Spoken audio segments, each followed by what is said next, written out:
السلام علیکم ناظرین، میں آپ کے سامنے آج طب نبوی سے علاج پیش کر رہا ہوں، سماعت فرمائیں، شاید کہ اتر جائے تیرے دل میں میری بات۔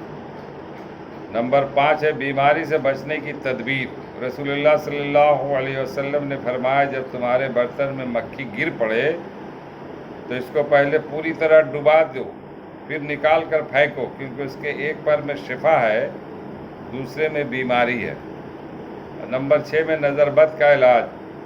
حضرت عائشہ رضی اللہ تعالی عنہا فرماتی ہیں کہ جس کی نظر لگی ہو اس سے وضو کرایا جائے، پھر اسی پانی سے وہ شخص جس کو نظر لگی ہے غسل کرے۔ نمبر 7 دبلا پن کا علاج۔ حضرت عائشہ رضی اللہ تعالیٰ عنہ فرماتی ہیں کہ جب میری والدہ نے مجھے رسول اللہ صلی اللہ علیہ وسلم کے پاس رخصت کرنے کا ارادہ کیا تو میرے دبلے پن کا علاج کرنے لگی، مگر کوئی علاج کارگر نہ ہوا۔ پھر میں نے ترک کھجوروں کے ساتھ ککڑی کھانا شروع کیا تو میں معتدل جسم والی ہو گئی، یعنی دبلا پن دور ہو گیا۔ نمبر 8 بڑی بیماریوں سے حفاظت۔ رسول اللہ صلی اللہ علیہ وسلم نے فرمایا، جو شخص ہر مہینے 3 دن صبح کے وقت شہد کو چاٹے گا تو اسے کوئی بڑی بیماری نہیں لگے گی۔ رسول اللہ صلی اللہ علیہ وسلم نے فرمایا، جو شخص ہر مہینے 3 دن صبح کے وقت شہد کو چاٹے گا تو اسے کوئی بڑی بیماری نہیں لگے گی۔ نمبر 9 پیٹ کے درد کا علاج۔ حضرت ابو ہریرہ رضی اللہ تعالیٰ عنہ فرماتے ہیں کہ میں نماز سے فارغ ہو کر آپ صلی اللہ علیہ وسلم کی خدمت میں آ کر بیٹھ گیا، پھر آپ صلی اللہ علیہ وسلم نے میری طرف توجہ فرماتے ہوئے ارشاد فرمایا، کیا تمہارے پیٹ میں درد ہے؟ میں نے کہا ہاں یا رسول اللہ۔ تو آپ صلی اللہ علیہ وسلم نے فرمایا، اٹھو نماز پڑھو کیونکہ نماز میں شفا ہے۔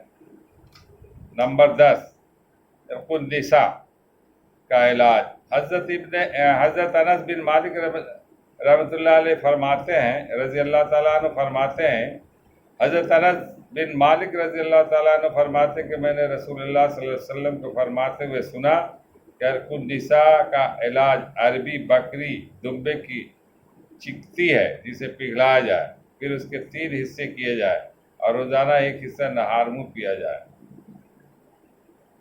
بکری دمبے کی چکتی ہے جسے پگھلایا جائے، پھر اس کے 3 حصے کیے جائے اور روزانہ ایک حصہ نہار منہ پلایا جائے۔ فائدہ: دمبا کی دم پر گول ابری ہوئی چربی کے حصہ کو چکنی کہتے ہیں۔ اللہ تعالی ہم لوگوں کو طب نبوی سے علاج کرنے کی توفیق عطا فرمائے۔ یہ فری آف کاسٹ علاج ہے، اگر اس کو صحیح طریقے سے استعمال میں لایا جائے۔ اس میں کوئی دو رائے نہیں کہ جو دین کے اندر جو باتیں بتائی گیا حضور صلی اللہ علیہ وسلم کی جتنی باتیں ہیں وہ سب شفا کی باتیں، فائدے کی باتیں، اور آخرت کے اعتبار سے، دنیا کے اعتبار سے۔ مگر ہم لوگ کیا ہے کہ آج لوگ پیسے ہمارے پاس ہے، بڑے بڑے نرسنگ ہوم میں چلے جاتے ہیں، ہاسپٹل میں جاتے ہیں، ڈاکٹر کے ایڈوائس پر بڑی بیماریوں کا علاج وہاں کرواتے ہیں اور کافی پیسے خرچ کرتے ہیں۔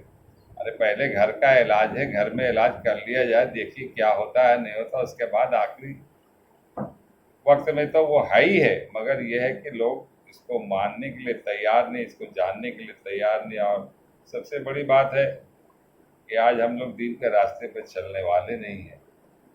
بتایا گیا کہ نماز میں 70 فوائد ہیں۔ آپ نماز کو یوں مت سمجھیے، ایک تو نماز پڑھ رہے، اللہ سے گفتگو کر رہے، اللہ کی عبادت کر رہے، اللہ سے مانگ رہے سب کچھ، مگر اس میں 70 فوائد ہیں۔ اب کتنے فوائد ہیں اس کو آپ تفصیل حدیث کی کتابوں میں پڑھیے تو آپ کو مل جائے ساری باتیں، تو یہاں کہیں نہیں جا سکتی ہے۔ اللہ تعالیٰ ہم لوگوں کو پڑھنے اور سننے سے زیادہ عمل کرنے کی توفیق عطا فرمائے۔ وما علینا الا البلاغ۔ اس ویڈیو کو بھی دور دور سے پھیلائے، یہ بھی ایک صدقہ جاریہ ہے، شاید کو اتر جائے تیرے دل میں میری بات۔ السلام علیکم ورحمۃ اللہ وبرکاتہ۔ میں رئیس اعظم حیدی، کولکتہ، انڈیا سے، دعاؤں میں یاد رکھیں۔